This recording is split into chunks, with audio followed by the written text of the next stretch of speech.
Hey, so I decided to actually record here.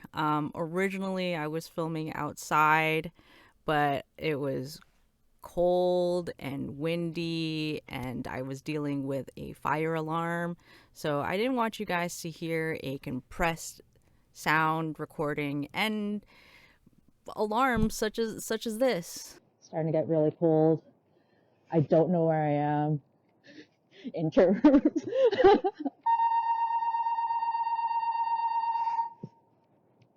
I picked the best day ever to express how I feel.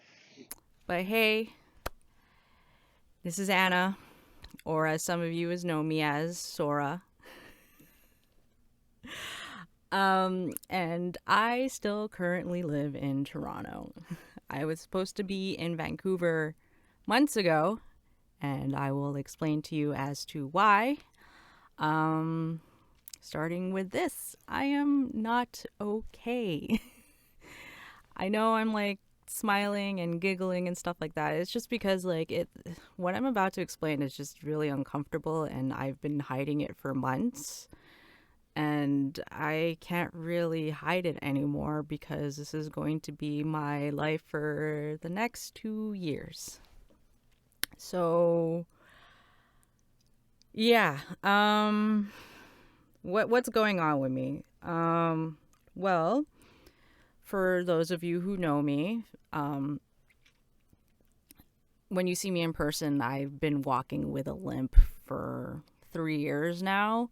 And how I got that was actually your girl is a ballroom dancer.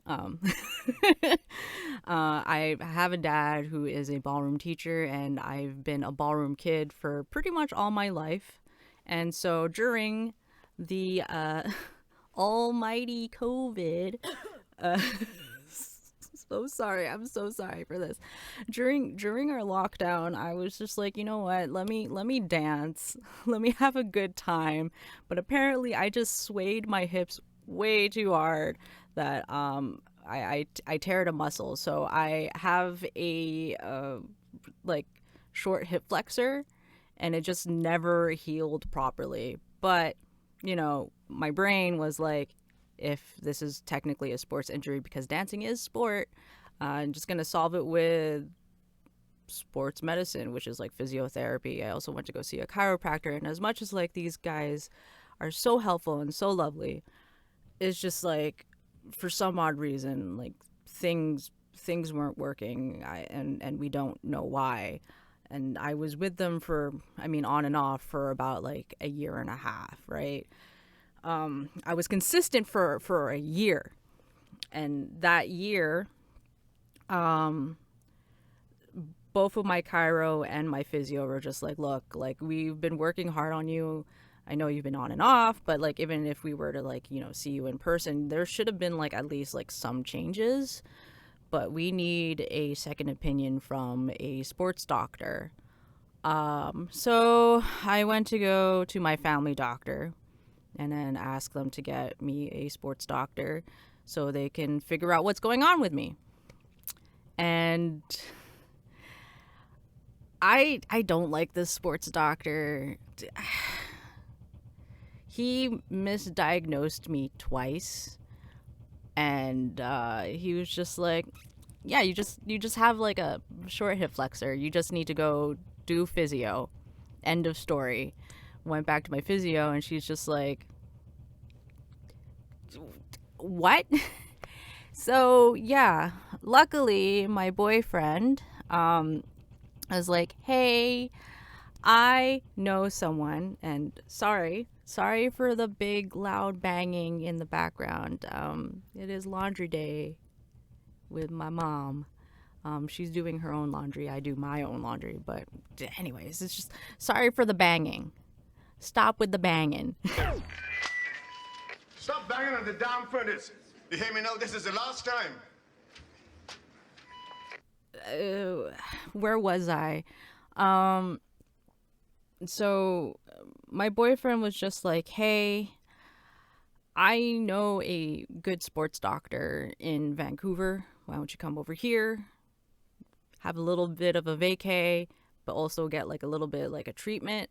Went to go see him, and he was like the first doctor who was just like, it's not your hip, it's your lower back. There's something wrong with your lower back. And I was like, okay, cool. Uh, what should we do? He's like, okay, go back home, get an MRI, get your paperwork, like get all your scans, and then we'll schedule like some healing process, or like just basically like I want to walk normal again. Like, because I don't know if you recall seeing me earlier, I walk with a cane now. So yeah, went back home, did what he asked me to do, asked for an MRI, and I asked for an MRI back in February, I believe. And they're like, the closest date that we can get you, because you're not really an urgent request, is July. And I was just like, that's fine. I'll go move to Vancouver in August. I'll just enjoy my time here, get ready for moving, blah blah blah. Before July, I was having a great time. I was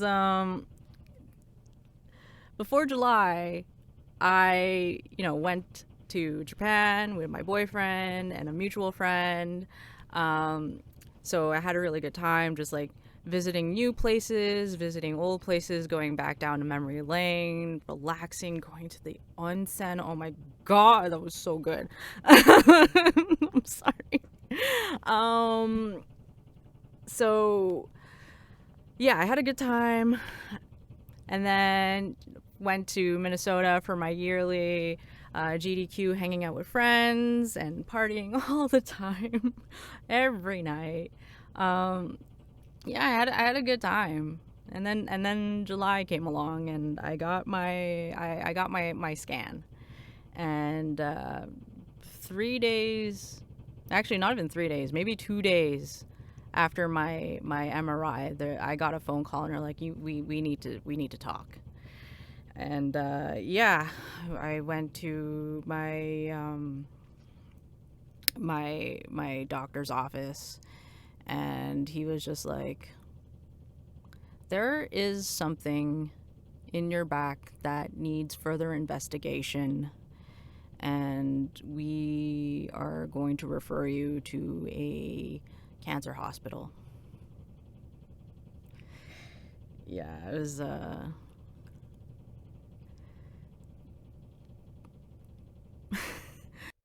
so yeah, doctor referred me to a cancer hospital, and yeah, did I take it great? Um, that scene in Breaking Bad when the doctors told Walter White that he has cancer, and he was just disassociating himself. I wasn't really disassociating myself. I was just like, I was taking in the information and took it seriously, but I, didn't cry in the office. Um, I I had to think about it when I got home, and when I got home, it hit me real hard. Um, but yeah, it was really weird actually, like trying to get referred to a cancer hospital, because I one hospital that's like nearby my area was just like, we're not going to take you in because we see that you have an MRI result, but we need a biopsy. Can you perform the biopsy? Asking my family doctor, who is a general practitioner, like, no. So I have to go like travel downtown, and I'm being seen at Mount Sinai, and they are very lovely people. They've been trying to help me out so much, and they actually expedited, my scenario, because I've just been dealing with this for so long that and like they know that I've just been waiting for like an answer of what the hell's in my body. So yeah, I did a bunch of scans. I did a CT, I did an MRI. An MRI is sitting there for like 45 minutes. It is uncomfortable. Um, because it's just I can't lie down straight due to my short hip flexor. So yeah, it's just I can sit still, but lying down still, different story. Um did a biopsy, did an ultrasound biopsy, did a CT scan biopsy, and yeah, what I have is a desmoid tumor. And what is a desmoid tumor, you say? A desmoid tumor is a rare benign, which means that it's non-cancerous. So, yay! It's not cancerous, but it's a thing that grows in my body and can press on my tissues and nerves and nearby organs, and people can live with it, not know with it, and they can live their everyday lives. But unlike some people like myself, it has changed my quality of life. I walk with a cane. My back hurts.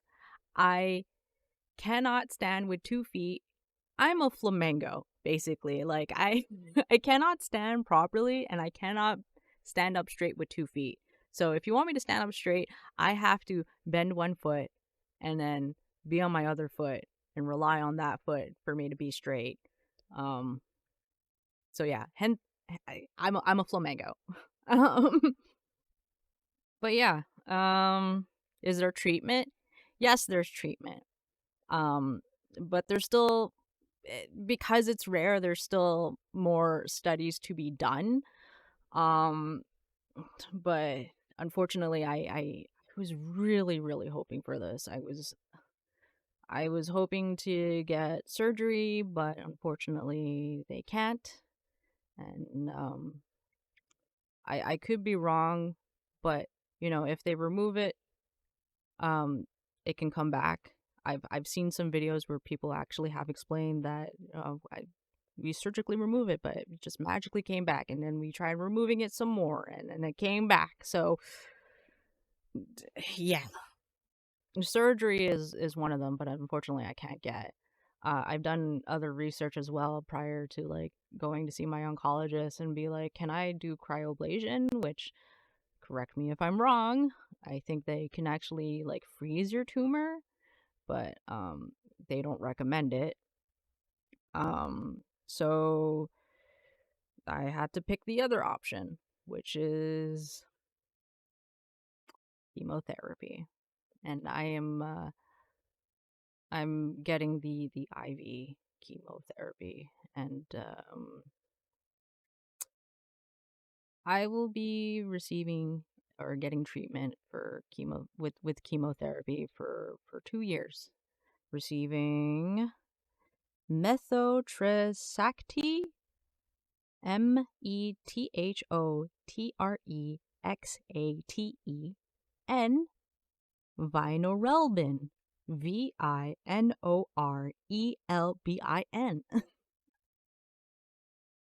um I'm receiving low dosage, so like um I won't be losing my hair, from what my doctor is explaining to me. Is like, don't freak out, you're not losing your hair, but you're still going through chemo. And I'm like, yay, because I don't know, chemo is it's gonna take a lot out of me. Like, I'm still keeping my hair cool. It's just that more of, I have to do this for 2 years, so once a week. So every 3 weeks is once a week, and then 1 week off, and then rinse and repeat for 2 years. Um, and it's just like the restrictions of when you're in chemotherapy. It's it it really saddens me. Like the other day, I actually had like a panic attack because it's so silly. It's so silly, but I was just like watching the Try Guys, watching like Cooking Without a Recipe, and one of the competitors has like a septum piercing, and I would like a septum piercing. I also would like to get new tattoos. Um, like I quickly Googled, um, can I get a piercing or tattoos before I go to chemotherapy? And like, I don't know, me doing research probably just makes me freak out more, also be more well informed, but um I can't really do that because I'm starting treatment next month, and it's going to fuck with my immune system. So they don't really recommend that because I don't, they like me piercing and having a tattoo. It's a long healing process. Like for piercings for sure. Like when you're piercing through like cartilage, like it takes like 3 to 6 months to actually like heal. I mean, like I'm not wearing it right now, my piercing, but like I had this pierce and that took like about 6 months for it to heal properly. So can't really do that. Can't really drink, even though I don't really like party as hard as I used to, like in my early 20s. Mine, by the way, I'm 33. But like I can't really drink socially with friends. I can't smoke cigarettes. Like I can't like smoke marijuana. So it's just I'm gonna be sober. Like it's weird cuz like I don't really do these things all the time, but it's just like the fact that it's kind of taking away these these things like that I can just randomly do.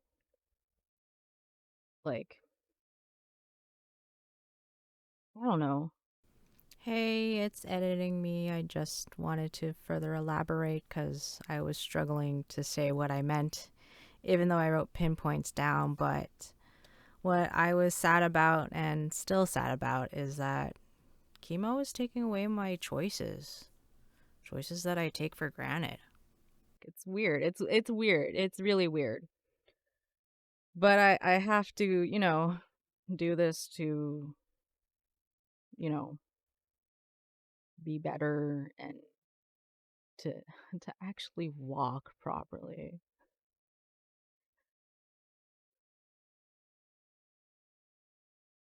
I'm actually surprised myself that I'm not even crying right now, but good, I guess. Good, it's good therapy. It's good therapy. I'm so sorry. Yeah, I'm also receiving therapy, like mental therapy. I'm a patient with CAMH, so cool. Um, so I'm just been crying, and my boyfriend and my parents deal with me crying a lot too. Here's another thing that chemo is, taking away from me that, I don't really have plans for, or but it's just more of the choice. Um the choice of being pregnant, or just like it's just it's destroying my ovaries. So guess what? I'm seeing a fertility doctor as well, and hopefully things will go well about freezing my eggs.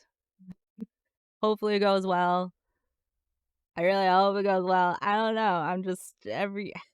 I'm just so stressed about a lot of things. In a couple of days, I'm getting my port.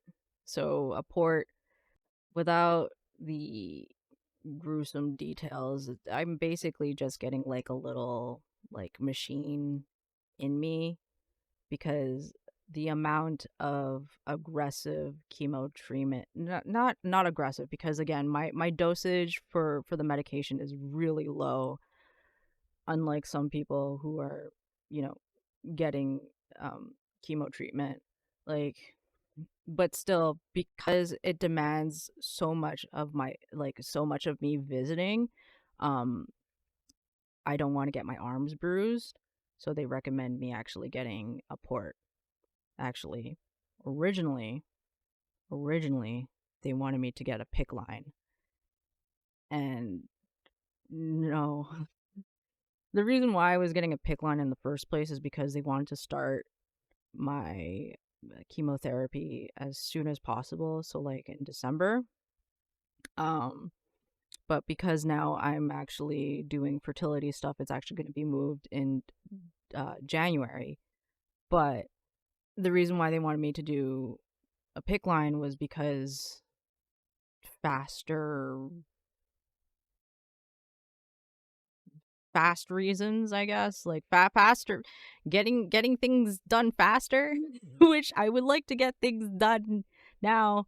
I'd like to skip the whole 2-year process, please, but but I did not want to get a PIC line because a PIC line actually kind of restricts me more of doing things. Like I can't lift anything above 10 pounds. And so like living with a PIC line for 2 years, I don't think so. I'm good. So I asked my nurse if I can just, because my date for my infusion is in January, can I get a port instead of a pick? And I'm, you know,